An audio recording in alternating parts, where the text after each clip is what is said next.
Olá pessoal, vamos resolver então a quarta questão da aula atividade número 1 sobre direito empresarial da Universidade Unopar.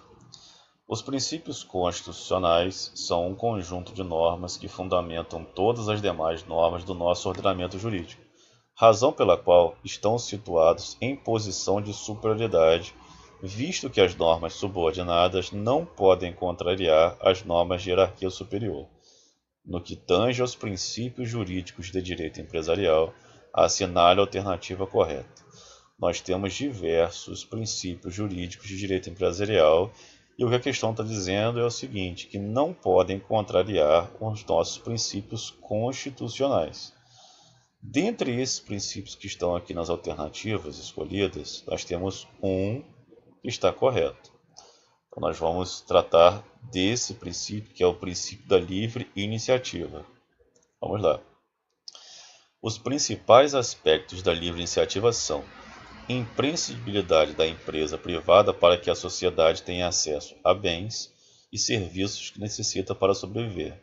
Segundo o princípio da livre iniciativa, a empresa privada ela é imprescindível para que a sociedade ela tenha acesso aos bens e aos serviços que a própria sociedade necessita para quê? Para sobreviver. Ou seja, sem a empresa privada, não existiria uma forma de sobrevivência da sociedade para que tenha acesso a bens e serviços. Um segundo aspecto, a empresa privada ela busca o lucro como principal motivação de quem? Dos empresários. Ou seja, se não houver como principal motivação o lucro, não vai ser empresa. Os principais aspectos da livre iniciativa são, e aí nós temos um outro aspecto, necessidade jurídica de proteção do investimento privado. Ou seja, para que haja um investimento privado, esse investimento tem que ser protegido. Então existe a necessidade sempre desse investimento ser protegido juridicamente.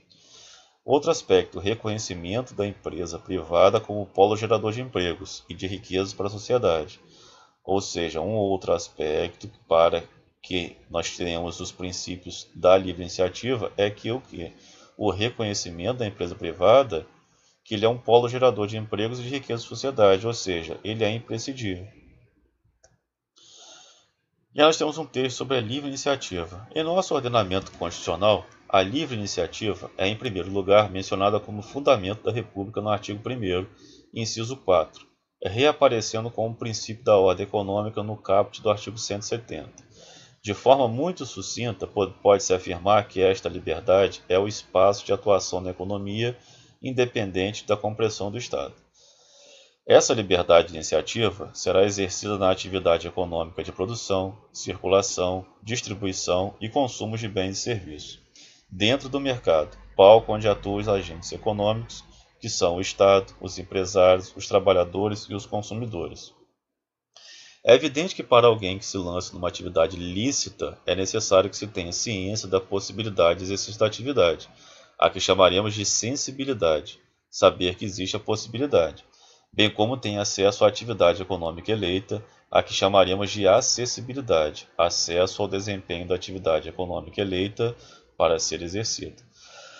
Uma vez no exercício da atividade econômica, o agente deve desfrutar da faculdade de contratar ou não, deve poder escolher com quem contratar e que tipo de negócio efetuar, fixando o conteúdo do contrato, bem como podendo mobilizar o aparelho estatal para que se faça cumprir o avançado entre as partes.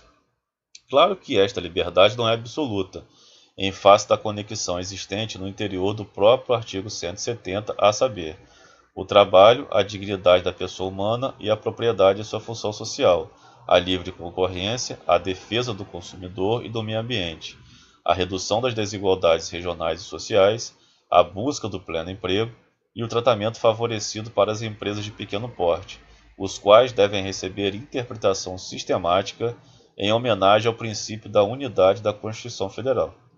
É certo que esta atividade será menos livre quanto mais intervém o Estado, via intervenção direta na atividade econômica, artigo 173 da CF 88, ou que venha a sofrer abusos do poder econômico, ou que queira exercer atividade objeto de monopólio, participação estatal na economia por exclusão da iniciativa privada. Sobre a noção de livre iniciativa, diz Celso Ribeiro Bastos, no seu Direito Econômico Brasileiro: a liberdade de iniciativa consagra tão somente a liberdade de lançar-se à atividade econômica, sem encontrar peias ou restrições do Estado. Este princípio conduz necessariamente à livre escolha do trabalho, que, por sua vez, constitui uma das expressões fundamentais da liberdade humana. Em lição no mesmo sentido, Faria, no seu Constituição Econômica, afirma que nas constituições contemporâneas, a liberdade de empresa quer dizer mais do que o acesso ao mercado para desempenhar uma atividade econômica, sem prévia autorização do poder público, salvo nos casos em que a lei exige. Refere-se ainda à abstenção da exploração direta de atividade econômica pelo Estado, mediante empresas públicas, sociedade de economia mista e outras entidades. Por fim, colhendo a sintetização à lição de Eros Grau,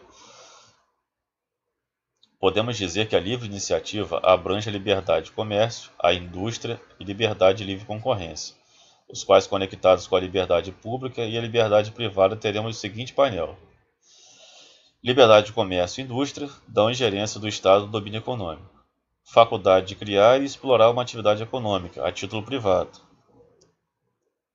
não sujeição a qualquer restrição estatal senão em virtude de lei, faculdade de conquistar a clientela desde que não por meio de concorrência desleal, proibição de formas de atuação que deteriam a concorrência, neutralidade do Estado diante do fenômeno concorrencial, em igualdade de condições concorrentes.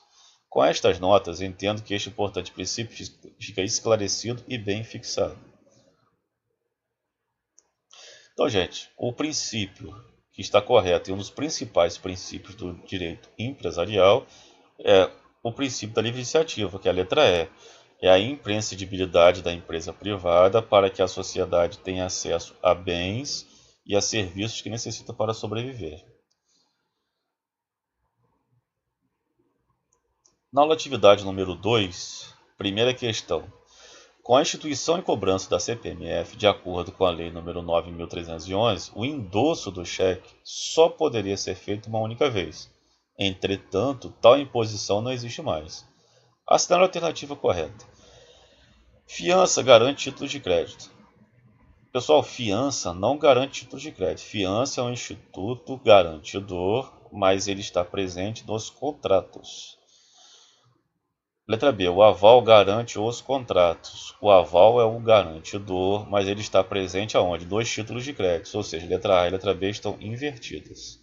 Letra C. Em regra, na fiança, a responsabilidade do fiador é subsidiária. Está correto.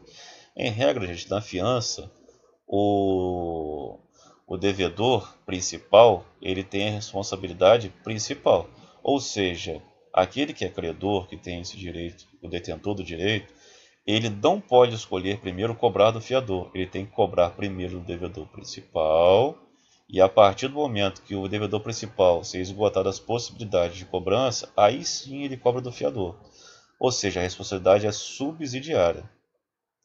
Letra D, em regra a responsabilidade do avalista é subsidiária, está incorreta, porque a responsabilidade do avalista no título de crédito ela é solidária, ou seja, o devedor ele pode pagar, tanto o credor ele pode cobrar do devedor, aquele que emitiu o título de crédito, ou ele pode escolher cobrar do avalista, ou seja, aquele que avalizou o título de crédito ele pode ser cobrado primeiro.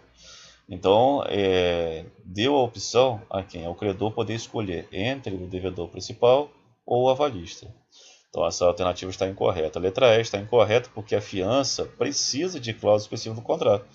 Ou seja, precisa estar estipulado no contrato que existe a fiança.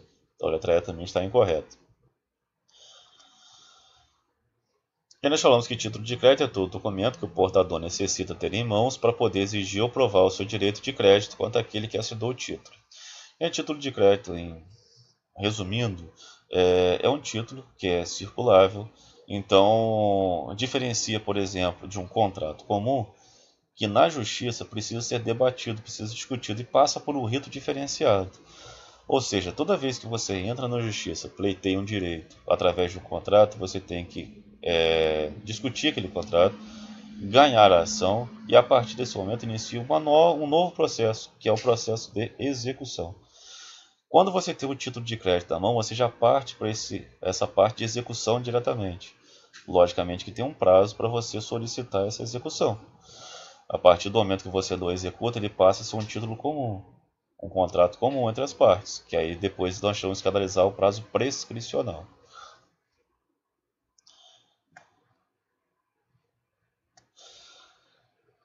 Uma diferença importante, a fiança do aval, que eu já falei para vocês, é do ponto de vista do credor, a fiança é melhor do que o aval. Apesar de mais burocrático, ao assinar o contrato, o fiador é responsável por todo o documento, ou seja, responde por todas as cláusulas contratuais, caso haja algum desrespeito. O avalista, no entanto, é responsável apenas pelo valor da face do título, ou seja, pelo valor contratado, sem incidência de juros e encargos, em caso de atraso no pagamento. A diferença entre um e outro está na assinatura. Enquanto o fiador assina o próprio contrato ou documento à parte, o avalista assina o título de crédito. Outra diferença importante entre um e outro está na preferência de ordem de execução. No caso da fiança, existe a preferência, ou seja, o devedor deve ser acionado primeiro, e somente depois de esgotadas todas as possibilidades de o próprio contratante honrar com a dívida, o fiador é acionado.